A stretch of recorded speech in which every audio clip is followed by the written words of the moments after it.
आज मैं आपको क्रिस्पी चिकन विद एलोपिनो सॉस बनाना सिखा रही हूँ। इस डिश के 3 मरहले हैं। पहला मरहला मैं आपको बता देती हूँ।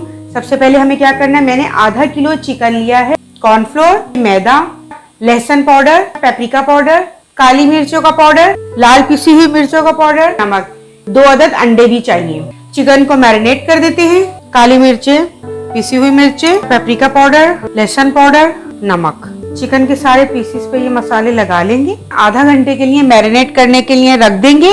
कॉर्नफ्लोर, मैदा, लहसुन पाउडर, काली मिर्चें, पेपरिका पाउडर, पिसी हुई मिर्चें, नमक कोट करते मैदे और कॉर्नफ्लोर के साथ। फिर अंडे में डिप करेंगे, ड्राई कोटेड में डिप करेंगे अच्छी तरह। इसको फ्राई करना शुरू करते हैं।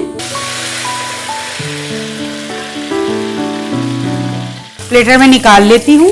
उम्मीद है मेरी रेसिपी आपको पसंद आई होगी। अगर मेरी रेसिपी आपको पसंद आई है तो प्लीज इसको लाइक, शेयर और सब्सक्राइब कीजिए।